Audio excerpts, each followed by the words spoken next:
Chapter 7. Organized Planning, the Crystallization of Desire into Action. The sixth step toward riches. You have learned that everything man creates or acquires begins in the form of desire. That desire is taken on the first lap of its journey from the abstract to the concrete into the workshop of the imagination, where plans for its transition are created and organized. In Chapter 2, you are instructed to take 6 definite practical steps as your first move in translating the desire for money into its monetary equivalent. One of these steps is the formation of a definite, practical plan or plans through which this transformation may be made. You will now be instructed how to build plans which will be practical. These: A.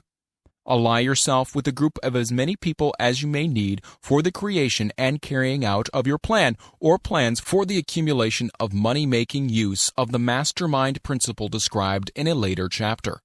Compliance with this instruction is absolutely essential. Do not neglect it. B.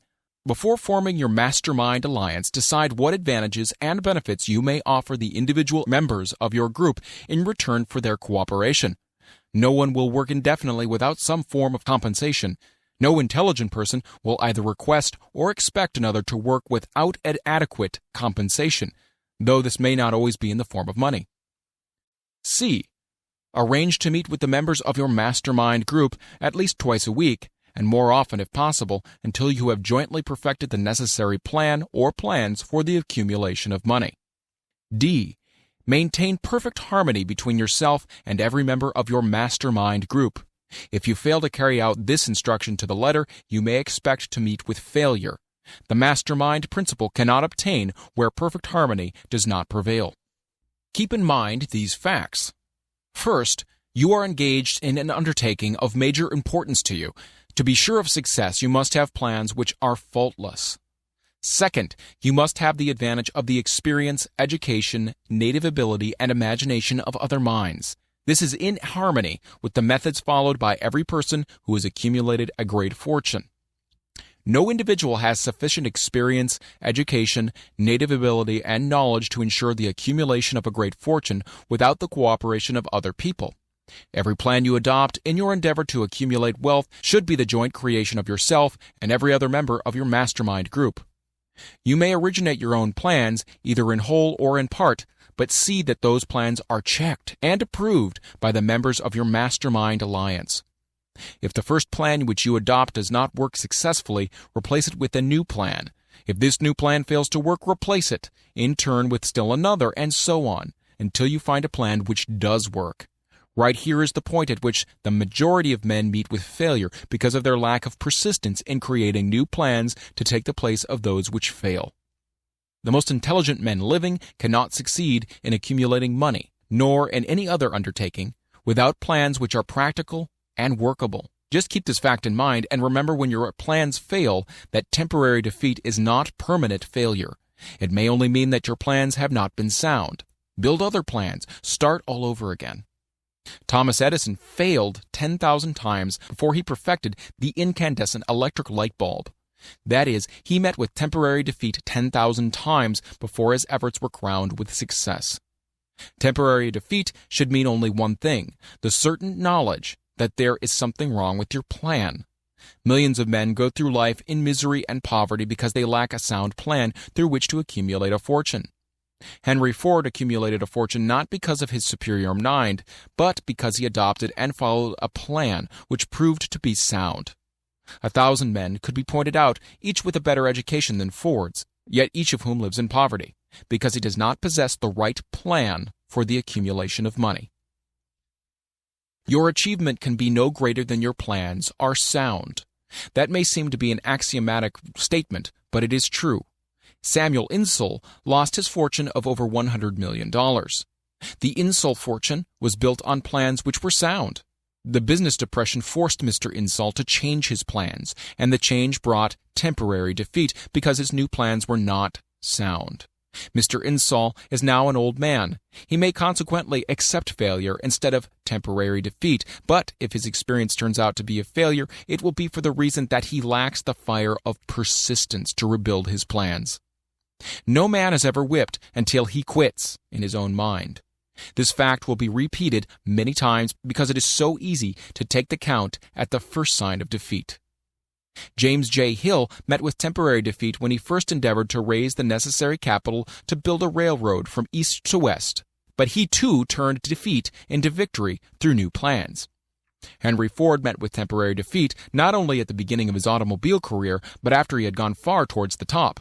He created new plans and went marching on to financial victory. We see men who have accumulated great fortunes, but we often recognize only their triumph, overlooking the temporary defeats which they had to surmount before arriving. No follower of this philosophy can reasonably expect to accumulate a fortune without experiencing temporary defeat. When defeat comes, accept it as a signal that your plans are not sound. Rebuild those plans and set sail once more towards your coveted goal. If you give up before your goal has been reached, you're a quitter. A quitter never wins, and a winner never quits. Lift this sentence out, write it on a piece of paper in letters an inch high, and place it where you will see it every night before you go to sleep, and every morning before you go to work. When you begin to select members of your mastermind group, endeavor to select those who do not take defeat seriously. Some people foolishly believe that only money can make money. That's not true. Desire, transmuted into its monetary equivalent through the principles laid down here, is the agency through which money is made. Money of itself is nothing but inert matter. It cannot move, think, or talk, but it can hear when a man who desires it calls it to come. Planning the sale of services. The remainder of this chapter has been given over to a description of ways and means of marketing personal services. The information here covered will be of practical help to any person having any form of personal services to market, but it will be of priceless benefit to those who aspire to leadership in their chosen occupations. Intelligent planning is essential for success in any undertaking designed to accumulate riches. Here will be found detailed instructions to those who must begin the accumulation of riches by selling personal services.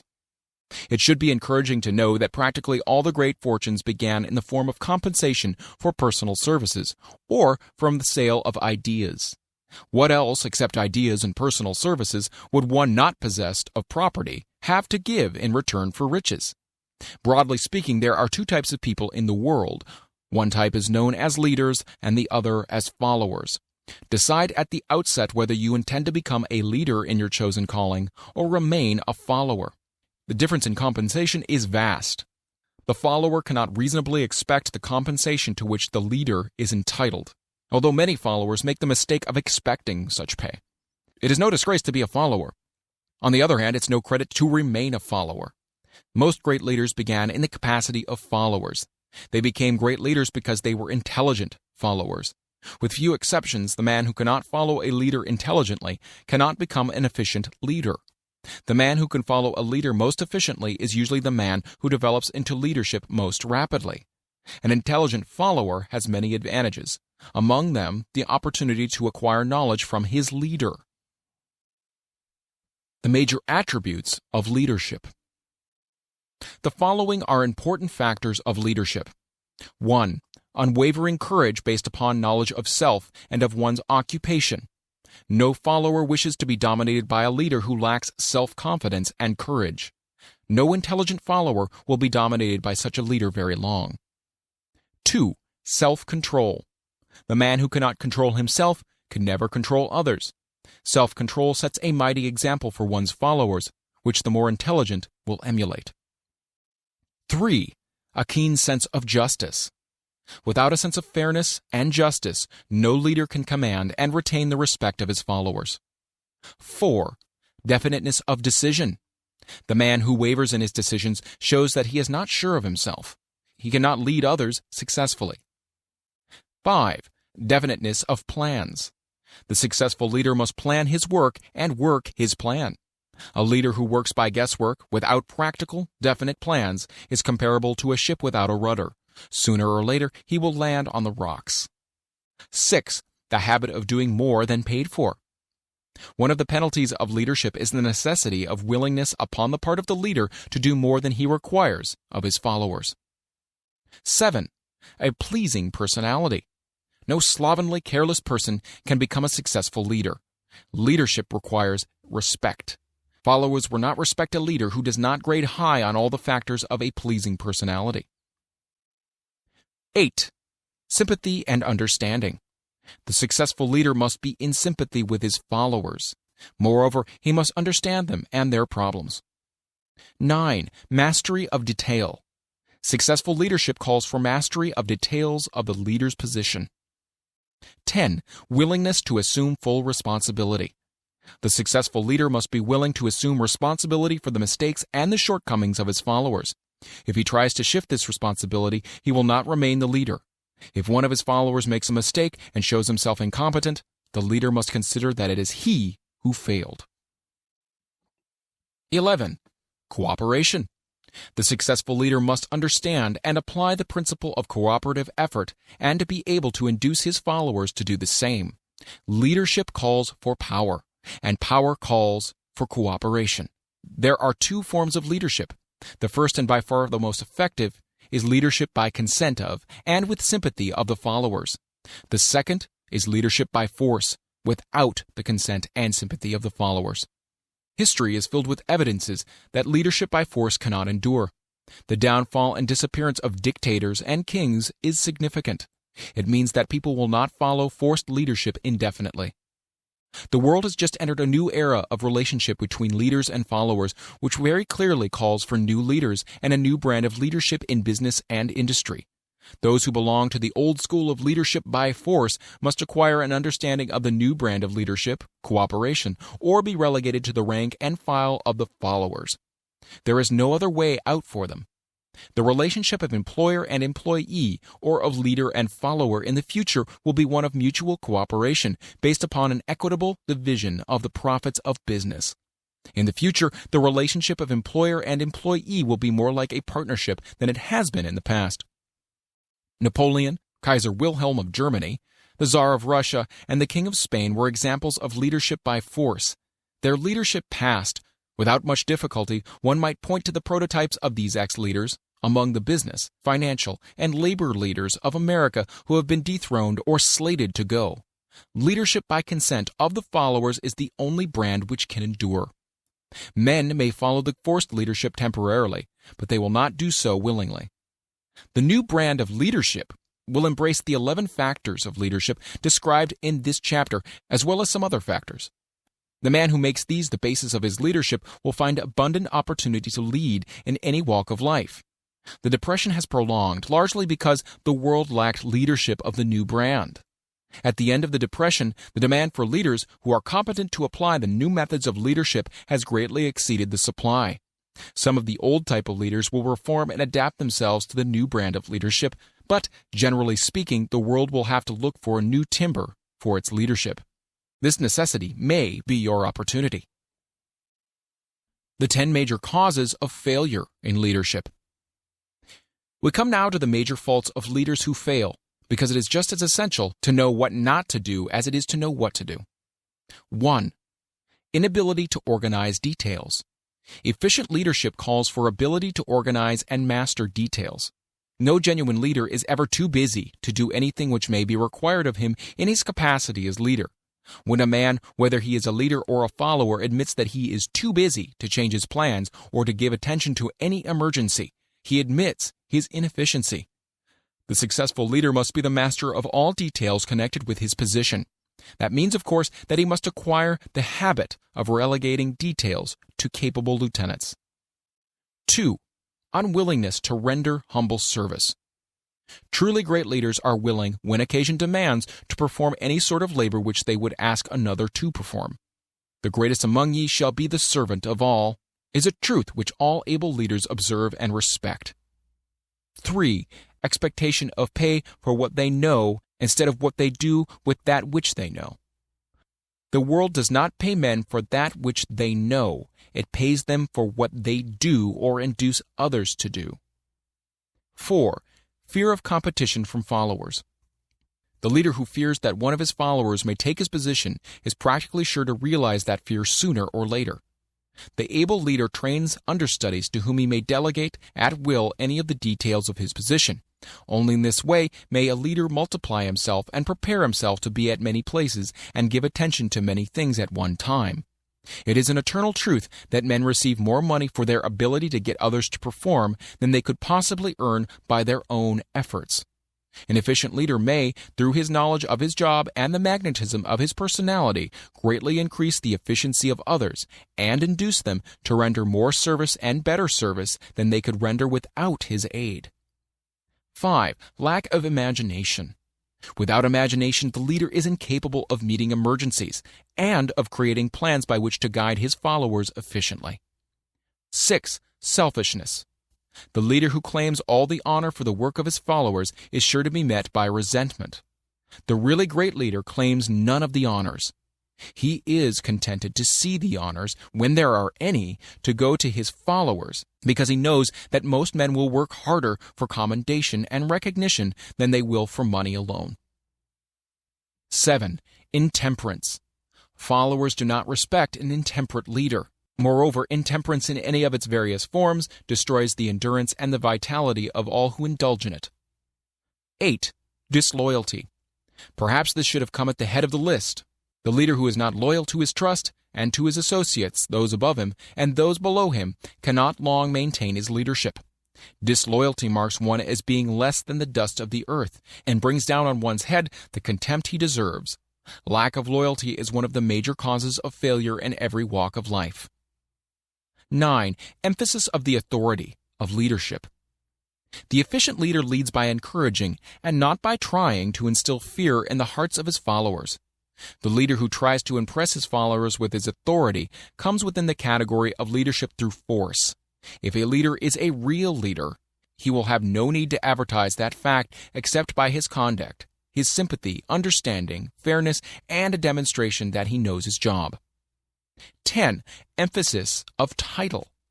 The competent leader requires no title to give him the respect of his followers.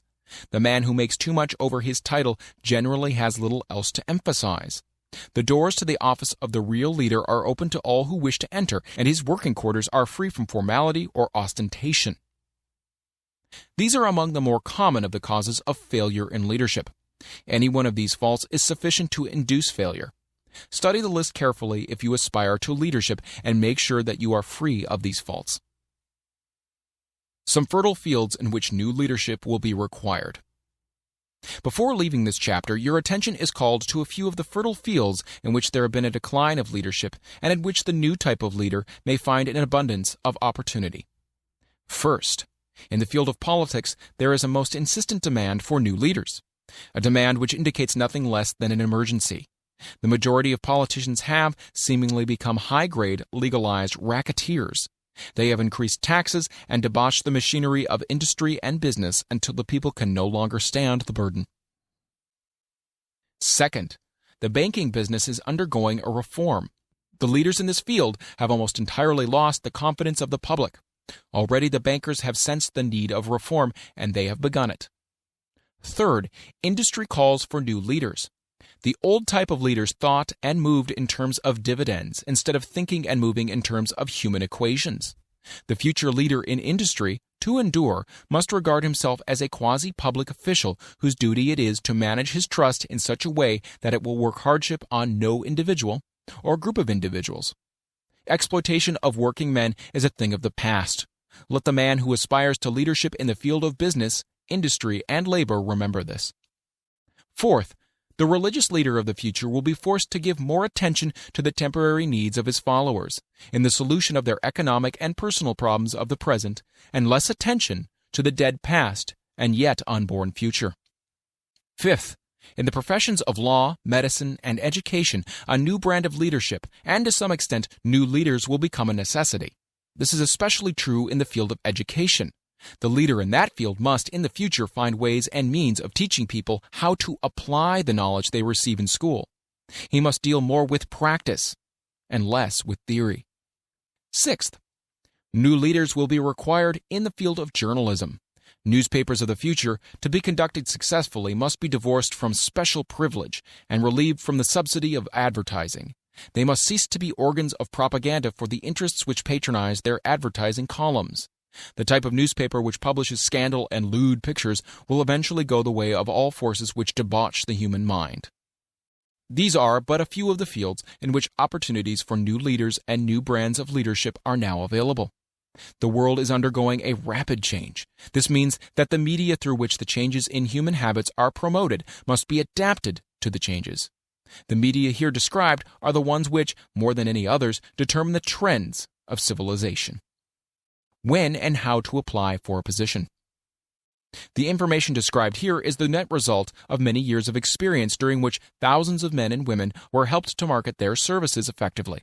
It can therefore be relied upon as sound and practical. Media through which services may be marketed.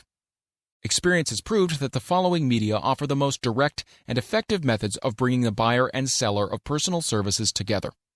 1. Employment bureaus. Care must be taken to select only reputable bureaus, the management of which can show adequate records of achievement of satisfactory results. There are comparatively few such bureaus. 2. Advertising in newspapers, trade journals, magazines, and radio.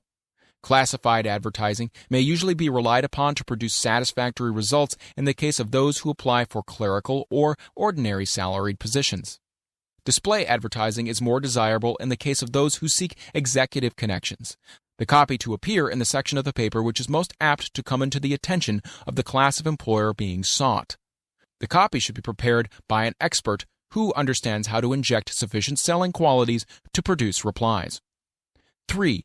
Personal letters of application. Directed to particular forms or individuals most apt to need such services as being offered. Letters should be neatly typed, always, and signed by hand.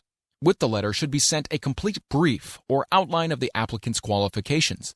Both the letter of application and the brief of experience or qualifications should be prepared by an expert. Again, see instructions as to information to be supplied. 4. Application through personal acquaintances. When possible, the applicant should endeavor to approach prospective employers through some mutual acquaintance.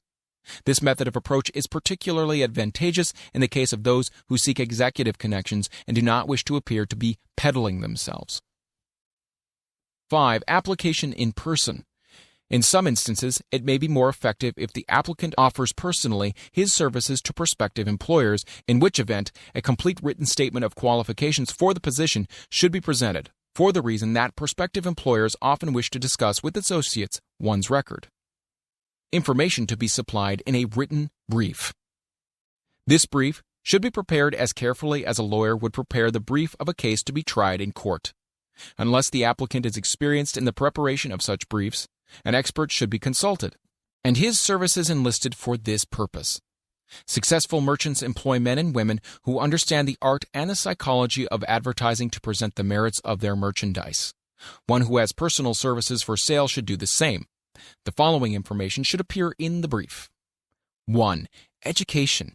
State briefly but definitely what schooling you've had and in what subjects you specialized in school, giving the reasons for that specialization. 2. Experience. If you have had experience in connection with positions similar to the one you seek, describe it fully. State names and addresses of former employers. Be sure to bring out clearly any special experience you may have had which would equip you to fill the position you seek. 3. References. Practically every business firm desires to know all about the previous records, antecedents, etc. of prospective employees who seek positions of responsibility. Attach to your brief photostatic copies of letters from A. Former employers. B. Teachers under whom you've studied. C. Prominent people whose judgment may be relied upon. 4. Photograph of self. Attach to your brief a recent, unmounted photograph of yourself. 5. Apply for a specific position. Avoid application for a position without describing exactly what particular position you seek. Never apply for just a position. That indicates you lack specialized qualifications. 6. State your qualifications for the particular position for which you apply. Give full details as to the reasons you believe you are qualified for the particular position you seek. This is the application. It will determine more than anything else what consideration you receive. 7. Offer to go to work on probation. In the majority of instances, if you are determined to have the position for which you apply, it will be most effective if you offer to work for a week or a month, or for sufficient length of time to enable your prospective employer to judge your value without pay. This may appear to be a radical suggestion, but experience has proved that it seldom fails to win at least a trial. If you are sure of your qualifications, a trial is all you need. Incidentally, such an offer indicates that you have confidence in your ability to fill the position you seek. It is most convincing. If your offer is accepted and you make good, more than likely you'll be paid for your probation period.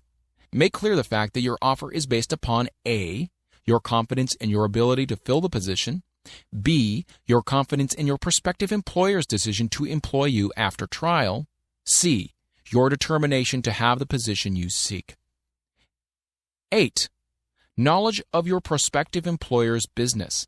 Before applying for a position, do sufficient research in connection with the business to familiarize yourself thoroughly with that business, and indicate in your brief the knowledge you have acquired in this field.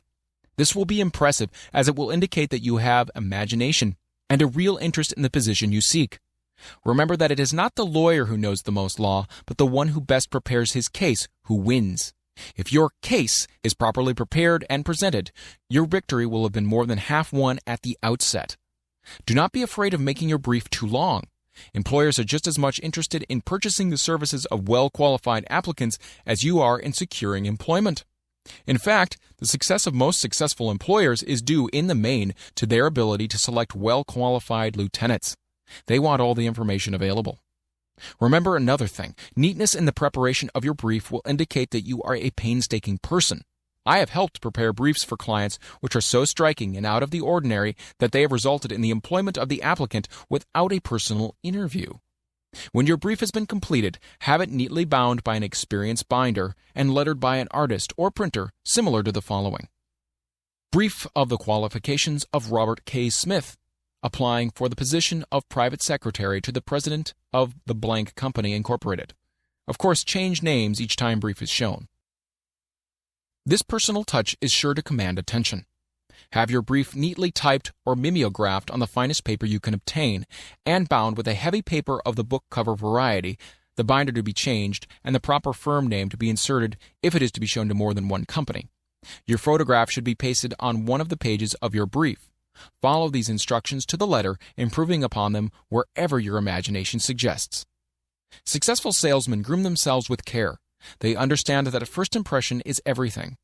Your brief is your salesman. Give it a good suit of clothes so that it'll stand out in bold contrast to anything your prospective employers ever saw in the way of an application for a position. If the position you seek is worth having, it is worth going after with care.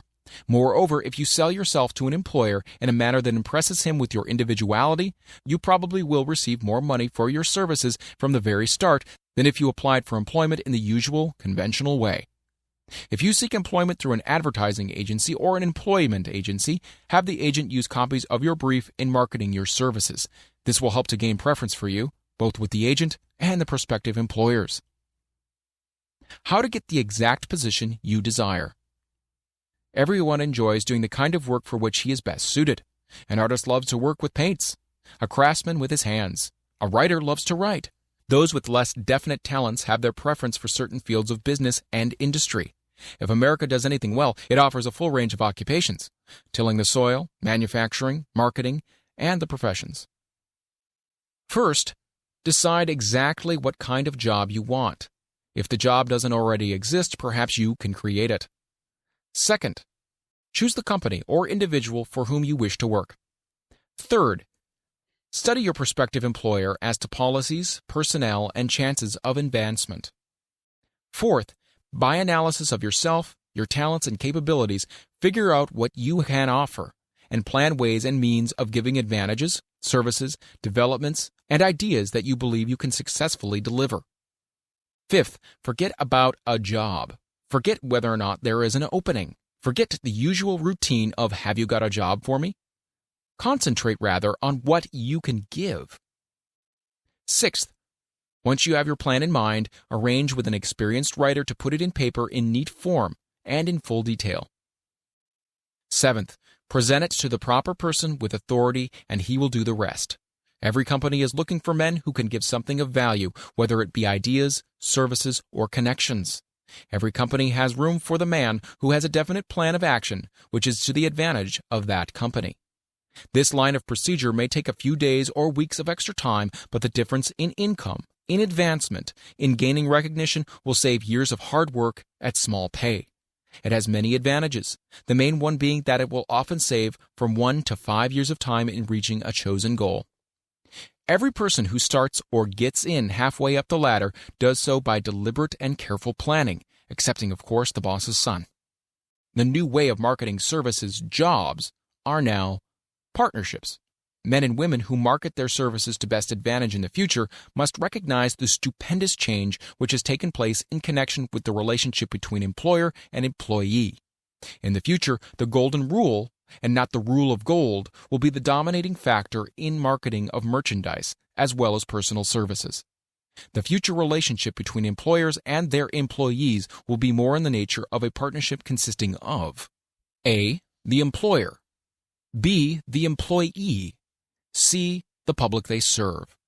This new way of marketing personal services is called new for many reasons. First, both the employer and the employee of the future will be considered as fellow employees whose business it will be to serve the public efficiently. In times past, employers and employees have bartered among themselves, driving the best bargains they could with one another, not considering that in the final analysis they were in reality bargaining at the expense of the third party, the public they served. The Depression served as a mighty protest from an injured public whose rights have been trampled upon in every direction by those who are clamoring for individual advantages and profits. When the debris of the Depression shall have cleared away and business shall have been once again restored to balance, both employers and employees will recognize that they are no longer privileged to drive bargains at the expense of those whom they serve. The real employer of the future will be the public. This should be kept uppermost in mind by every person seeking to market personal services effectively. Nearly every railroad in America is in financial difficulty. Who does not remember the day when, if a citizen inquired at the ticket office the time of departure of a train, he was abruptly referred to the bulletin board instead of being politely given the information? The streetcar companies have experienced a change of times also. There was a time not so long ago when streetcar conductors took pride in giving argument to passengers. Many of the streetcar tracks have been removed and passengers ride on a bus whose driver is the last word in politeness. All over the country, streetcar tracks are rusting from abandonment or have been taken up. Wherever streetcars are still in operation, passengers may now ride without argument, and one may even hail the car in the middle of the block, and the motorman will obligingly pick him up. How times have changed! That is just the point I am trying to emphasize. Times have changed. Moreover, the change is reflected not merely in railroad offices and on streetcars, but in other walks of life as well. The public be damned policy is now passé. It has been supplanted by the we are obligingly at your service, sir policy. The bankers have learned a thing or two during this rapid change which has taken place during the past few years. Impoliteness on the part of a bank official or bank employee today is as rare as it was conspicuous a dozen years ago. In the years past, some bankers, not all of them of course, carried an atmosphere of austerity which gave every would-be borrower a chill when he even thought of approaching his banker for a loan. The thousands of bank failures during the Depression had the effect of removing the mahogany doors behind which bankers formerly barricaded themselves. They now sit at desks in the open, where they may be seen and approached at will by any depositor or by anyone who wishes to see them, and the whole atmosphere of the bank is one of courtesy and understanding. It used to be customary for customers to have to stand and wait at the corner grocery until the clerks were through passing the time of day with friends and the proprietor had finished making up his bank deposit before being waited upon. Chain stores, managed by courteous men who do everything in the way of service, short of shining the customer's shoes, have pushed the old-time merchants into the background. Time marches on. Courtesy and service are the watchwords of merchandising today and apply to the person who is marketing personal services even more directly than to the employer whom he serves, because, in the final analysis, both the employer and his employee are employed by the public they serve. If they fail to serve well, they pay by the loss of their privilege of serving. We can all remember the time when the gas meter reader pounded on the door hard enough to break the panels. When the door was open, he pushed his way in, uninvited, with a scowl on his face, which plainly said, "What the hell did you keep me waiting for?" All that has undergone a change. The meter man now conducts himself as a gentleman who is delighted to be at your service, sir. Before the gas companies learned that their scowling meter men were accumulating liabilities never to be cleared away, the polite salesman of oil burners came along and did a land office business. During the Depression, I spent several months in the anthracite coal region of Pennsylvania, studying conditions which all but destroyed the coal industry. Among several very significant discoveries was the fact that greed on the part of operators and their employers was the chief cause of the loss of business for the operators and loss of jobs for the miners. Through the pressure of a group of overzealous labor leaders representing the employees and the greed for profits on the part of the operators, the anthracite business suddenly dwindled. The coal operators and their employees drove sharp bargains with one another, adding the cost of the bargaining to the price of the coal, until finally they discovered they had built up a wonderful business for the manufacturers of oil-burning outfits and the producers of crude oil. The wages of sin is death. Many have read this in the Bible, but few have discovered its meaning. Now and for several years, the entire world has been listening by force to a sermon which might well be called, "Whatsoever a man soweth, that shall he also reap." Nothing as widespread and effective as the Depression could possibly be just a coincidence. Behind the Depression was a cause. Nothing ever happens without a cause. In the main, the cause of the Depression is traceable directly to the worldwide habit of trying to reap without sowing. This should not be mistaken to mean that the Depression represents a crop which the world is being forced to reap without having sown. The trouble is that the world sowed the wrong sort of seed. Any farmer knows he cannot sow the seed of thistles and reap a harvest of grain. Beginning at the outbreak of the World War, the people of the world began to sow the seed of service inadequate in both quality and quantity. Nearly everyone was engaged in the pastime of trying to get without giving. These illustrations are brought to the attention of those who have personal services to market, to show that we are where we are and what we are because of our own conduct. If there is a principle of cause and effect which controls business, finance, and transportation, this same principle controls individuals and determines their economic status. What is your QQS rating?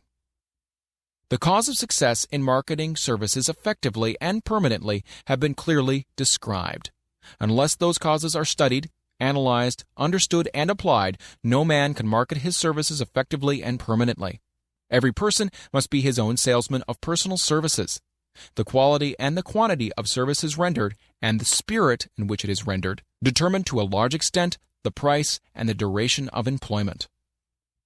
To market personal services effectively, which means a permanent market at a satisfactory price under pleasant conditions, one must adopt and follow the QQS formula, which means the quality plus quantity plus the proper spirit of cooperation, which equals perfect salesmanship of service. Remember the QQS formula, but do more. Apply it as a habit. Let us analyze the formula to make sure we understand exactly what it means.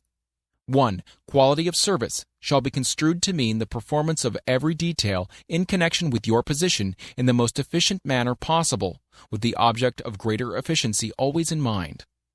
2. Quantity of service shall be understood to mean the habit of rendering all the service of which you are capable at all times with the purpose of increasing the amount of service rendered as greater skill is developed through practice and experience. Emphasis is again placed on the word habit. Spirit of service shall be construed to mean the habit of agreeable, harmonious conduct, which will induce cooperation from associates and fellow employees. Adequacy of quality and quantity of service is not sufficient to maintain a permanent market for your services. The conduct or the spirit in which you deliver service is a strong determining factor in connection with both the price you receive and the duration of employment. Andrew Carnegie stressed this point more than others in connection with his description of the factors which lead to success in the marketing of personal services. He emphasized again and again the necessity for harmonious conduct. He stressed the fact that he would not retain any man, no matter how great a quantity or how efficient the quality of his work, unless he worked in a spirit of harmony. Mr. Carnegie insisted upon men being agreeable. To prove that he placed a high value upon this quality, he permitted many men who conformed to his standards to become very wealthy. Those who did not conform had to make room for others. The importance of pleasing personality has been stressed because it is a factor which enables one to render service in the proper spirit. If one has a personality which pleases and renders service in a spirit of harmony, these assets often make up for deficiencies in both the quality and the quantity of services one renders.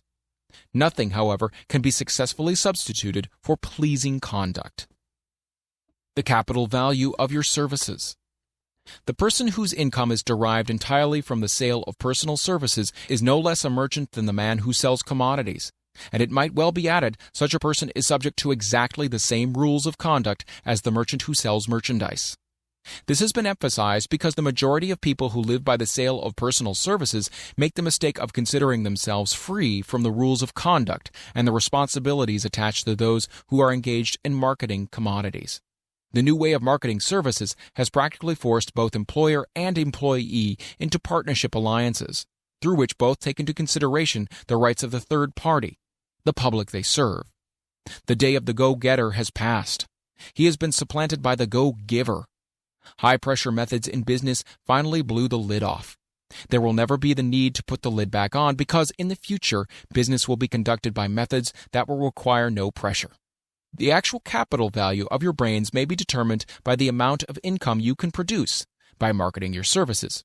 A fair estimate of the capital value of your services may be made by multiplying your annual income by 16 2/3, as it is reasonable to estimate that your annual income represents 6% of your capital value. Money rents for 6% per annum. Money is worth no more than brains. It is often worth much less. Competent brains, if effectively marketed, represent a much more desirable form of capital than that which is required to conduct a business dealing in commodities, because brains are a form of capital which cannot be permanently depreciated through depressions, nor can this form of capital be stolen or spent. Moreover, the money which is essential for the conduct of business is as worthless as a sand dune until it has been mixed with efficient brains. The 30 major causes of failure. How many of these are holding you back? Life's greatest tragedy consists of men and women who earnestly try and fail. The tragedy lies in the overwhelmingly large majority of people who fail as compared to the few who succeed. I've had the privilege of analyzing several thousand men and women, 98% of whom were classed as failures. There is something radically wrong with a civilization and a system of education which permit 98% of the people to go through life as failures. But I did not write this book for the purpose of moralizing on the rights and wrongs of the world. That would require a book of 100 times the size of this one. My analysis work proved that there are 30 major reasons for failure, and 13 major principles through which people accumulate fortunes. In this chapter, a description of the 30 major causes of failure will be given. As you go over the list, check yourself by it, point by point, for the purpose of discovering how many of these causes of failure stand between you and success. 1. Unfavorable hereditary background. There is but little, if anything, which can be done for people who are born with a deficiency in brain power. This philosophy offers but one method of bridging this weakness, through the aid of the master mind. Observe with profit, however, that this is the only one of the 30 causes of failure which may not be easily corrected by any individual. 2. Lack of a well-defined purpose in life. There is no hope of success for the person who does not have a central purpose or definite goal at which to aim. 98 out of every 100 of those whom I have analyzed had no such aim. 3. Lack of ambition to aim above mediocrity. We offer no hope for the person who is so indifferent as not to want to get ahead in life and who is not willing to pay the price. 4. Insufficient education. This is a handicap which may be overcome with comparative ease. Experience has proven that the best educated people are often those who are known as self-made or self-educated. It takes more than a college degree to make one a person of education. Any person who is educated is one who has learned to get whatever he wants in life without violating the rights of others. Education consists not so much of knowledge, but of knowledge effectively and persistently applied. Men are paid not merely for what they know, but more particularly for what they do with that which they know. 5. Lack of self-discipline. Discipline comes through self-control. This means that one must control all negative qualities. Before you can control conditions, you must control yourself first. Self-mastery is the hardest job you will ever tackle. If you do not conquer self, you will be conquered by self. You may see at one and the same time both your best friend and your greatest enemy by stepping in front of the mirror. 6. Ill health. No person may enjoy outstanding success without good health. Many of the causes of ill health are subject to mastery and control. These in the main are A. Overeating of foods not conducive to health. B. Wrong habits of thought giving expression to negatives. C. Wrong use of and overindulgence in sex. D. Lack of proper physical exercise. E. An inadequate supply of fresh air due to improper breathing. 7. Unfavorable environmental influences during childhood. As the twig is bent, so shall the tree grow. Most people who have criminal tendencies acquire them as a result of a bad environment and improper associates during childhood. 8. Procrastination. This is one of the most common causes of failure. Old man procrastination stands within the shadow of every human being, waiting his opportunity to spoil one's chances of success. Most of us go through life as failures because we are waiting for the time to be right, to start doing something worthwhile. Don't wait. The time will never be just right. Start where you stand and work with whatever tools you may have at your command, and better tools will be found as you go along. 9. Lack of persistence. Most of us are good starters but poor finishers of everything we begin. Moreover, people are prone to give up at the first signs of defeat. There is no substitute for persistence. The person who makes persistence his watchword discovers that old man failure finally becomes tired and makes his departure. Failure cannot cope with persistence. 10. Negative personality. There is no hope of success for the person who repels power through a negative personality. Success comes through the application of power, and power is attained through the cooperative efforts of other people. A negative personality will not indulge cooperation. 11. Lack of controlled sexual urge. Sex energy is the most powerful of all the stimuli which move people into action. Because it is the most powerful of the emotions, it must be controlled through transmutation and converted into other channels. 12. Uncontrolled desire for something for nothing. The gambling instinct drives millions of people to failure. Evidence may be found for this in a study of the Wall Street crash of '29, during which millions of people tried to make money by gambling on stock margins. 13. Lack of a well-defined power of decision. Men who succeed reach decisions promptly and change them, if at all, very slowly. Men who fail reach decisions, if at all, very slowly and change them frequently and quickly. Indecision and procrastination are twin brothers. Where one is found, the other usually will be found also. Kill off this pair before they completely hog-tie you to the treadmill of failure. 14. One or more of the 6 basic fears. These fears have been analyzed for you in a later chapter. They must be mastered before you can market your services effectively. 15. Wrong selection of a mate in marriage. This is a most common cause of failure. The relationship of marriage brings people intimately into contact. Unless this relationship is harmonious, failure is likely to follow.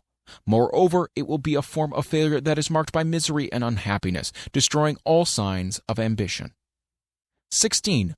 Overcaution. The person who takes no chances generally has to take whatever is left when others are through choosing. Overcaution is as bad as undercaution. Both are extremes to be guarded against. Life itself is filled with the element of chance.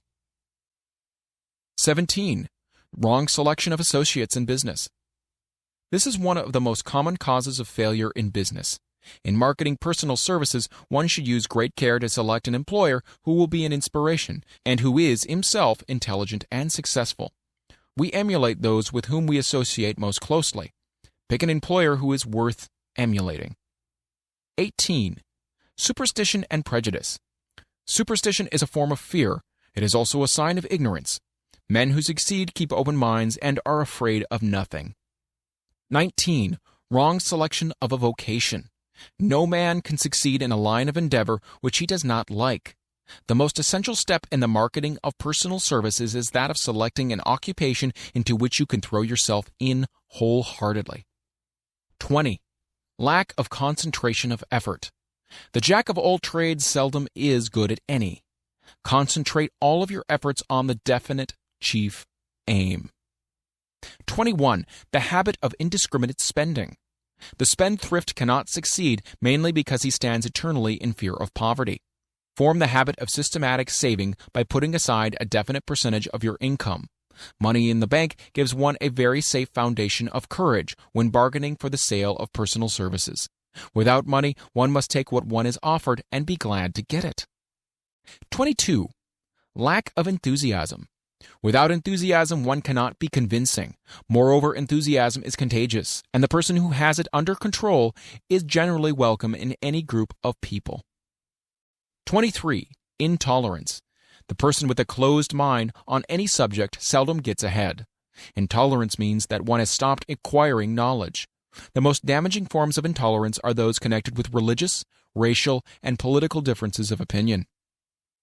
24. Intemperance. The most damaging forms of intemperance are connected with eating, strong drink, and sexual activities. Overindulgence in any of these is fatal to success. 25. Inability to cooperate with others.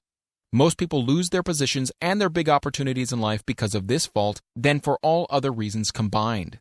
It is a fault which no well-formed businessman or leader will tolerate. 26. Possession of power that was not acquired through self-effort. Sons and daughters of wealthy men and others who inherit money which they did not earn. Power in the hands of one who did not acquire it gradually is often fatal to success. Quick riches are more dangerous than poverty. 27. Intentional dishonesty. There is no substitute for honesty. One may be temporarily dishonest by force of circumstances over which one has no control without permanent knowledge. But there is no hope for the person who is dishonest by choice. Sooner or later, his deed will catch up with him, and he will pay by loss of reputation, and perhaps even loss of liberty. 28. Egotism and vanity. These qualities serve as red lights which warn others to keep away. They are fatal to success. 29. Guessing instead of thinking. Most people are too indifferent or lazy to acquire facts with which to think accurately. They prefer to act on opinions created by guesswork or snap judgments. 30. Lack of capital. This is a common cause of failure among those who start out in business for the first time, without sufficient reserve of capital to absorb the shock of their mistakes and to carry them over until they have established a reputation. 31. Under this, name any particular cause of failure from which you have suffered that has not been included in the foregoing list. In these 30 major causes of failure is found a description of the tragedy of life, which obtains for practically every person who tries and fails. It will be helpful if you can induce someone who knows you well to go over this list with you and help to analyze you by the 30 causes of failure. It may be beneficial if you try this alone. Most people cannot see themselves as others see them. You may be one who can't. The oldest of admonition is, man, know thyself. If you market merchandise successfully, you must know the merchandise. The same is true in marketing personal services. You should know all of your weaknesses in order that you may either bridge them or eliminate them entirely. You should know your strength in order that you may call attention to it when selling your services. You can know yourself only through accurate analysis. The folly of ignorance in connection with self was displayed by a young man who applied to the manager of a well-known business for a position. He made a very good impression until the manager asked him what salary he expected. He replied that he had no fixed sum in mind, which is a lack of a definite aim. The manager then said, "We'll pay you all you're worth after we try you out for a week." "I will not accept it," the applicant replied, "because I'm getting more than that where I am now employed." Before you even start to negotiate for a readjustment of your salary in your present position or to seek employment elsewhere, be sure that you are worth more than you now receive. It is one thing to want money. Everyone wants more, but it is something entirely different to be worth more. Many people mistake their wants for their just dues. Your financial requirements or wants have nothing whatever to do with your worth. Your value is established entirely by your ability to render useful service or your capacity to induce others to render such service. Take inventory of yourself. 28 questions you should answer. Annual self-analysis is an essential in the effective marketing of personal services, as is annual inventory in merchandising. Moreover, the yearly analysis should disclose a decrease in faults and an increase in virtues. One goes ahead, stands still, or goes backward in life. One subject should be, of course, to go ahead. Annual self-analysis will disclose whether advancement has been made, and if so, how much. It will also disclose any backward steps one may have made. The effective marketing of personal services requires one to move forward even if the progress is slow. Your annual self-analysis should be made at the end of each year, so you can include in your New Year's resolution any improvements which the analysis indicates should be made. Take this inventory by asking yourself the following questions and by checking your answers with the aid of someone who will not permit you to deceive yourself as to their accuracy. Self-analysis questionnaire for personal inventory. 1. Have I attained the goal which I established as my objective for this year? You should work with a definite yearly objective to be attained as a part of your major life objective. 2. Have I delivered a service of the best possible quality of which I was capable, or could I have improved any part of this service? 3. Have I delivered service in the greatest possible quantity of which I was capable? 4. Has the spirit of my conduct been harmonious and cooperative at all times? 5. Have I permitted the habit of procrastination to decrease my efficiency, and if so, to what extent? 6. Have I improved my personality, and if so, in what ways? 7. Have I been persistent in following my plans through to completion? 8. Have I reached decisions promptly and definitely on all occasions? 9. Have I permitted any one or more of the 6 basic fears to decrease my efficiency? 10. Have I been either overcautious or undercautious? 11. Has my relationship with my associates in work been pleasant or unpleasant? If it has been unpleasant, has the fault been partly or wholly mine? 12. Have I dissipated any of my energy through lack of concentration of effort? 13.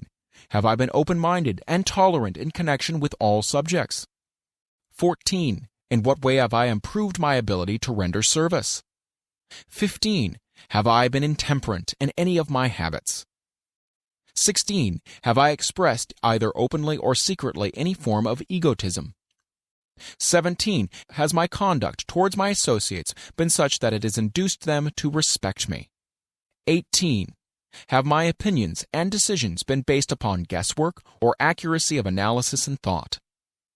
19. Have I followed the habit of budgeting my time, my expenses, and my income, and have I been conservative in these budgets? 20. How much time have I devoted to unprofitable effort, which I might have used to better advantage? 21. How may I rebudget my time and change my habits so I will be more efficient during the coming year? 22. Have I been guilty of any conduct which has not been approved by my conscience? 23. In what ways have I rendered more service and better service than I was paid to render? 24. Have I been unfair to anyone, and if so, in what way? 25. If I had been the purchaser of my own services for the year, would I be satisfied with my purchase? 26. Am I in the right vocation, and if not, why not? 27. Has the purchaser of my services been satisfied with the service I have rendered, and if not, why not?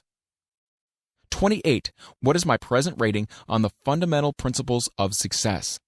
Make this rating fairly and frankly, and have it checked by someone who is courageous enough to do it accurately. Having read and assimilated the information conveyed throughout this chapter, you are now ready to create a practical plan for marketing your personal services. In this chapter will be found an adequate description of every principle essential in planning the sale of personal services, including the major attributes of leadership, the most common causes of failure in leadership, a description of the fields of opportunity for leadership, the main causes of failure in all walks of life, and the important questions which should be used in self-analysis. This extensive and detailed presentation of accurate information has been included because it will be needed by all who must begin the accumulation of riches by marketing personal services. Those who have lost their fortunes and those who are just beginning to earn money have nothing but personal services to offer in return for riches. Therefore, it is essential that they have available the practical information needed to market services to best advantage. The information contained in this chapter will be of great value to all who aspire to attain leadership in any calling. It will be particularly helpful to those aiming to market their services as business or industrial executives. Complete assimilation and understanding of the information here conveyed will be helpful in marketing one's own services, and it will also help one to become more analytical and capable of judging people. The information will be priceless to personal directors, employment managers, and other executives charged with the selection of employees and the maintenance of efficient organizations.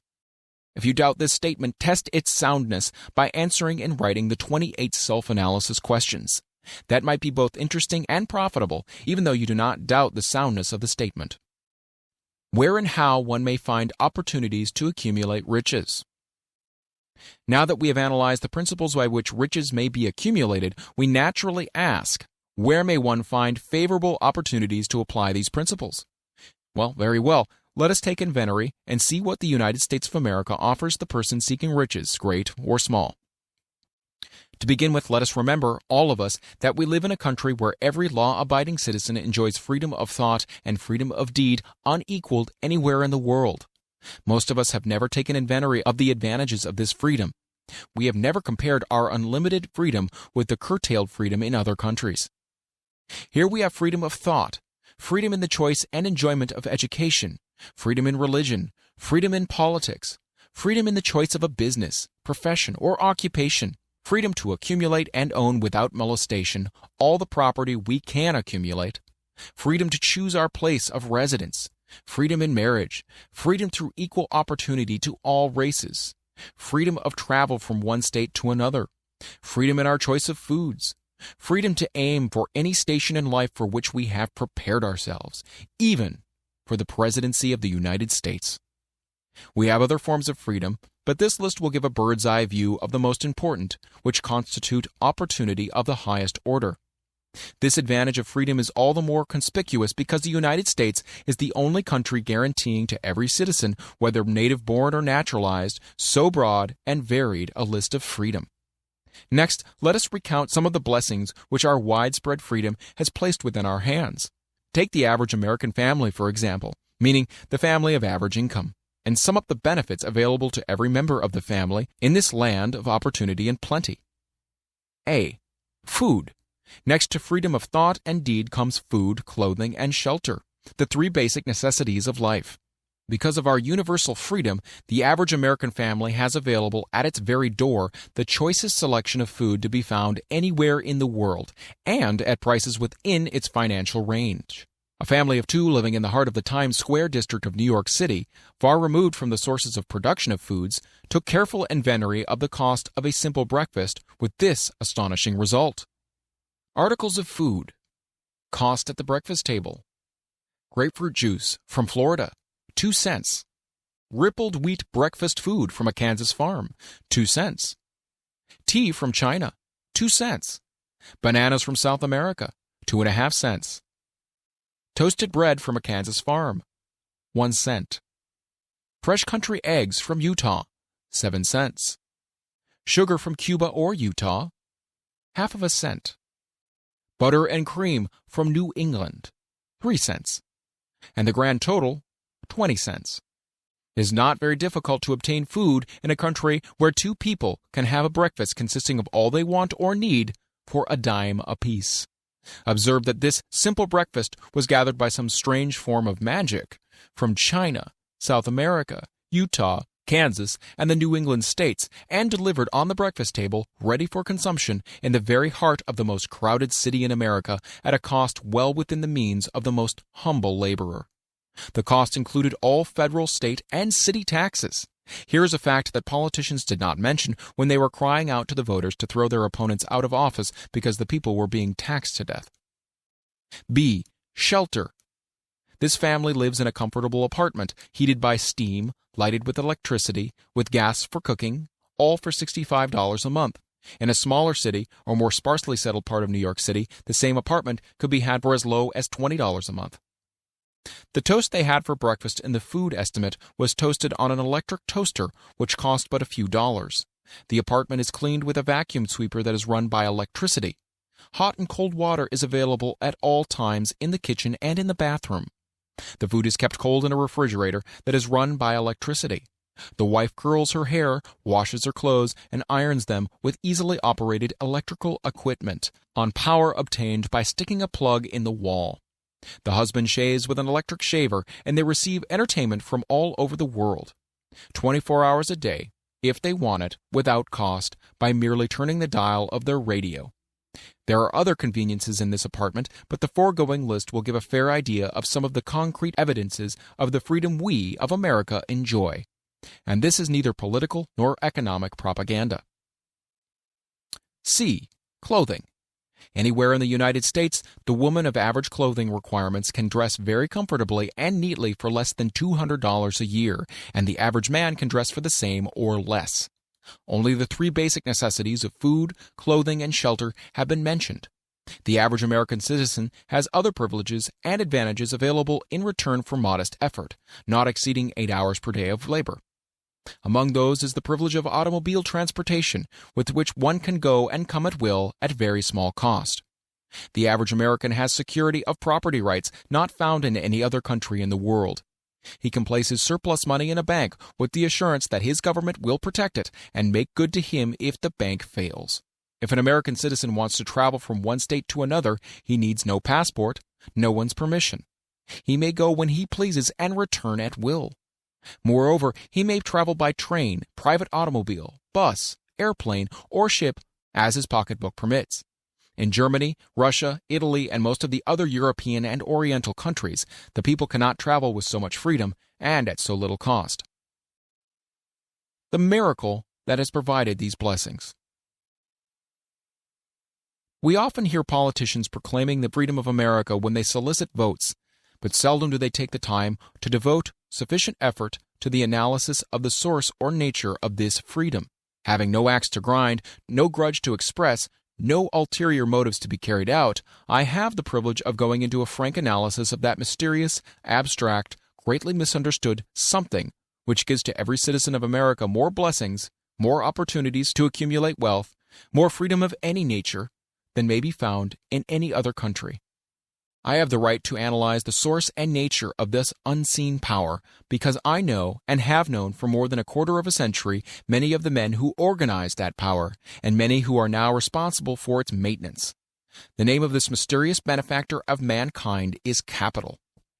Capital consists not alone of money, but more particularly of highly organized, intelligent groups of men who plan ways and means of using money efficiently for the good of the public and profitably to themselves. These groups consist of scientists, educators, chemists, inventors, business analysts, publicity men, transportation experts, accountants, lawyers, doctors, and both men and women who have highly specialized knowledge in all fields of industry and business. They pioneer, experiment, and blaze trails in new fields of endeavor. They support colleges, hospitals, public schools, build good roads, publish newspapers, pay most of the cost of government, and take care of the multitudinous detail essential to human progress. Stated briefly, the capitalists are the brains of civilization because they supply the entire fabric of which all education, enlightenment, and human progress consists. Money without brains always is dangerous. Properly used, it is the most important essential of civilization. The simple breakfast here described could not have been delivered to the New York family at a dime each or at any other price if organized capital had not provided the machinery, the ships, the railroads, and the huge armies of trained men to operate them. Some slight idea of the importance of organized capital may be had by trying to imagine yourself burdened with the responsibility of collecting, without the aid of capital, and delivering to the New York City family the simple breakfast described. To supply the tea, you'd have to make a trip to China or India, both a very long way from America. Unless you're an excellent swimmer, you'd become rather tired before making the round trip. Then, too, another problem would confront you. What would you use for money, even if you had the physical endurance to swim the ocean? To supply the sugar, you'd have to take another long swim to Cuba or a long walk to the sugar beet section of Utah. But even then, you might come back without the sugar because organized effort and money are necessary to produce the sugar, to say nothing of what is required to refine, transport, and deliver it to the breakfast table anywhere in the United States. The eggs you could deliver easily enough from the barnyards near New York City, but you'd have a very long walk to Florida and return before you could serve the 2 glasses of grapefruit juice. You'd have another long walk to Kansas or any of the other wheat-growing states when you went after the 4 slices of wheat bread. The rippled wheat biscuits would have to be omitted from the menu because they would not be available except through the labor of trained organizations of men and suitable machinery, all of which call for capital. While resting, you could take off for another little swim down to South America, where you would pick up a couple of bananas, and on your return, you could take a short walk to the nearest farm having a dairy and pick up some butter and cream. Then your New York City family would be ready to sit down and enjoy breakfast, and you could collect 2 dimes for your labor. Seems absurd, doesn't it? Well, the procedure described would be the only possible way these simple items of food could be delivered to the heart of New York City if we had no capitalistic system. The sum of money required for the building and maintenance of the railroads and steamships used in the delivery of that simple breakfast is so huge that it staggers one's imagination. It runs into hundreds of millions of dollars, not to mention the armies of trained employees required to man the ships and trains. But transportation is only a part of the requirement of modern civilization in capitalistic America. Before there can be anything to haul, something must be grown from the ground, or manufactured and prepared for market. This calls for millions of dollars of equipment, machinery, boxing, marketing, and for the wages of millions of men and women. Steamships and railroads do not spring up from the earth and function automatically. They come in response to the call of civilization, through the labor and ingenuity and organizing ability of men who have imagination, faith, enthusiasm, decision, persistence.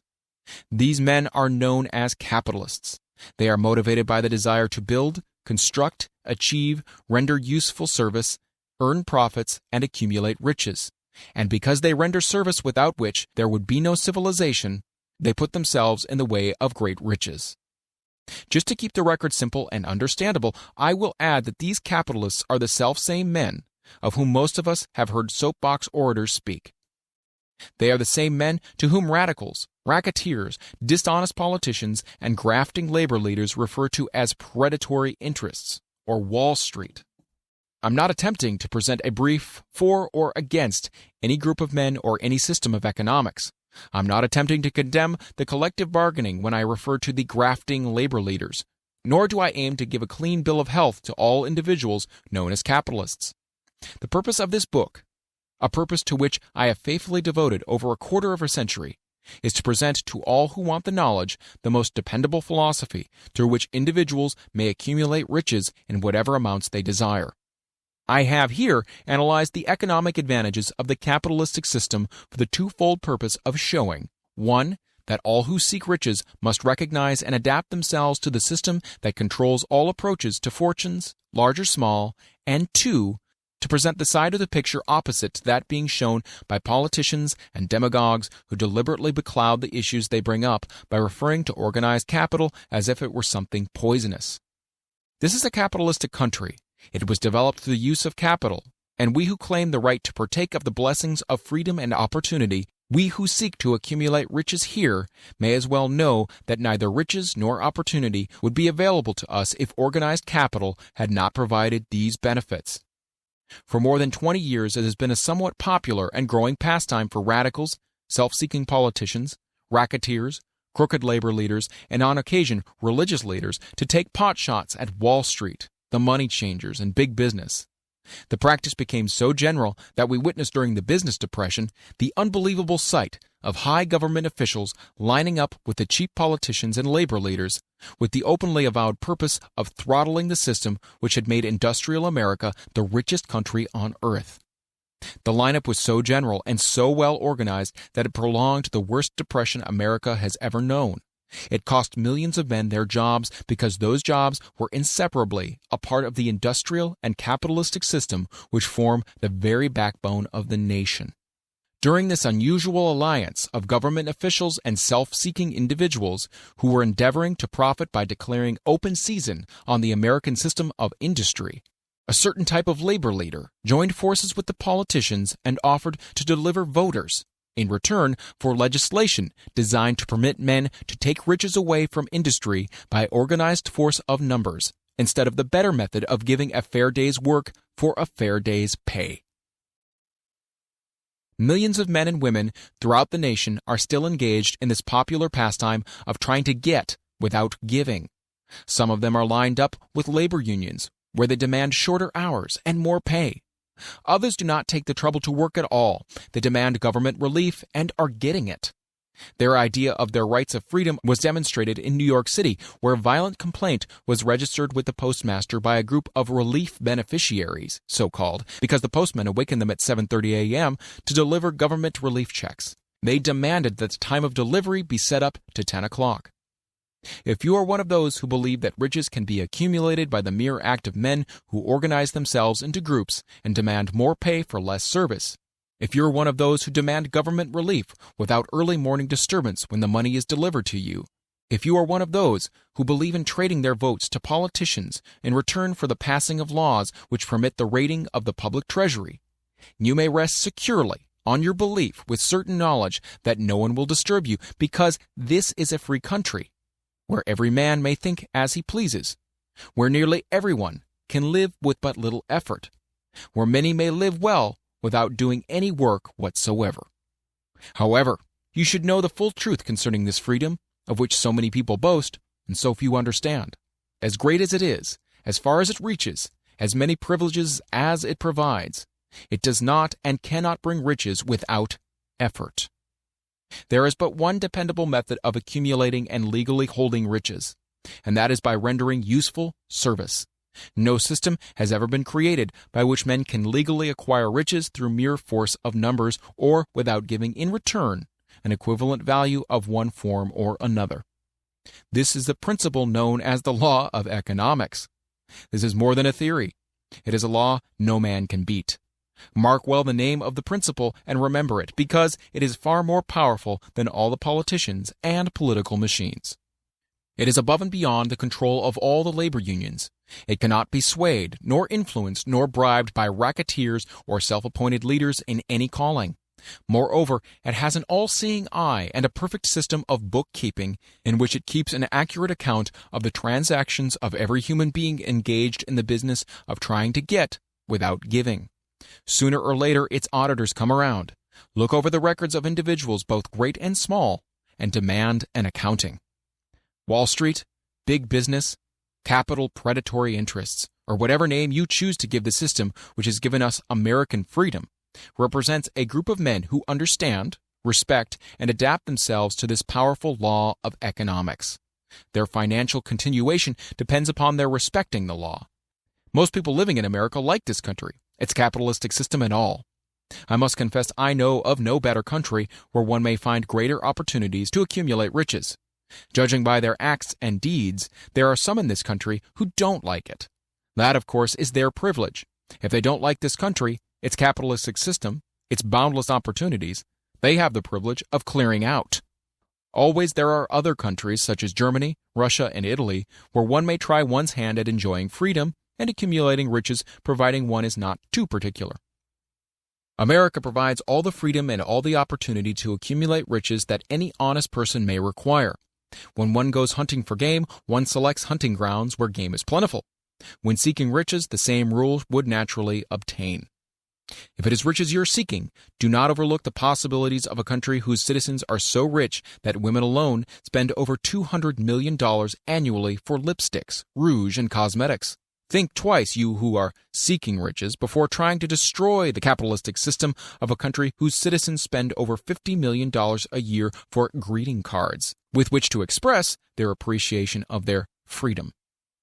If it is money you are seeking, consider carefully a country that spends hundreds of millions of dollars annually for cigarettes, the bulk of the income from which goes to only 4 major companies engaged in supplying this national builder of nonchalance and quiet nerves.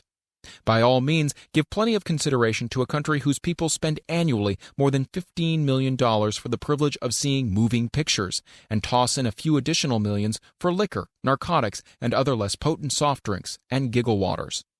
Do not be in too big a hurry to get away from a country whose people willingly, even eagerly, hand over millions of dollars annually for football, baseball, and prize fights.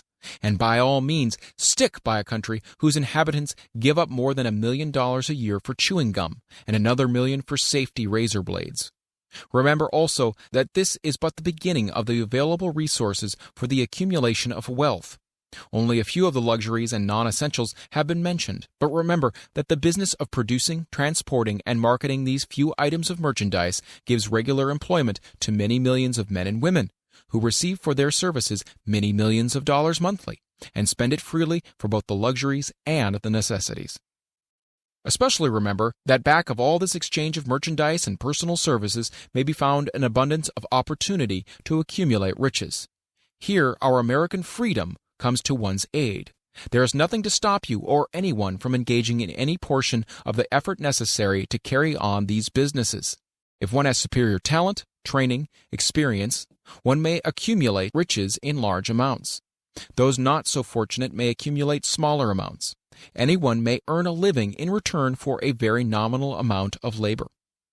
So there you are. Opportunity has spread its wares before you. Step up to the front, select what you want, create your plan, put the plan into action, and follow through with persistence. Capitalistic America will do the rest. You can depend upon this much.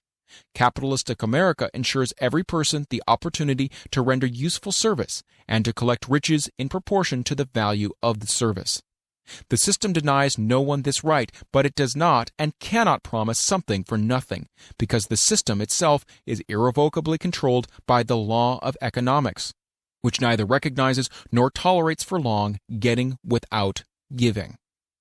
The law of economics was passed by nature. There is no Supreme Court to which violators of this law may appeal. The law hands out both penalties for its violation and appropriate rewards for its observance, without interference or the possibility of interference by any human being. The law cannot be repealed. It is as fixed as the stars in the heavens and subject to and a part of the same system that controls the stars. May one refuse to adapt oneself to the law of economics? Certainly. This is a free country where all men are born with equal rights, including the privilege of ignoring the law of economics. What happens then? Well, nothing happens until large numbers of men join forces for the avowed purpose of ignoring the law and taking what they want by force. Then comes the dictator, with well-organized firing squads and machine guns. We have not yet reached that stage in America, but we have heard all we want to know about how that system works. Perhaps we'll be fortunate enough not to demand personal freedom of so gruesome a reality. Doubtless, we shall prefer to continue with our freedom of speech, freedom of deed, and freedom to render useful service in return for riches. The practice by government officials of extending to men and women the privilege of raiding the public treasury in return for votes sometimes results in election. But as night follows day, the final payoff comes, when every penny wrongfully used must be repaid with compound interest on compound interest. If those who make the grab are not forced to repay, the burden falls on their children and their children's children, even unto the third and fourth generations. There is no way to avoid the debt. Men can, and sometimes do, form themselves into groups for the purpose of crowding wages up and working hours down. There is a point beyond which they cannot go. It is the point at which the law of economics steps in, and the sheriff gets both the employer and the employees. For 6 years, from 1929 to 1935, the people of America, both rich and poor, barely missed seeing the old man economics hand over to the sheriff all the businesses and industries and banks. It was not a pretty sight. It did not increase our respect for mob psychology, through which men cast reason to the winds and start trying to get without giving. We who went through those 6 discouraging years, when fear was in the saddle and faith was on the ground, cannot forget how ruthlessly the law of economics exacted its toll from both rich and poor, weak and strong, old and young. We shall not wish to go through another such experience. These observations are not found upon short-time experience. They are the result of 25 years of careful analysis of the methods of both the most successful and the most unsuccessful men America has known.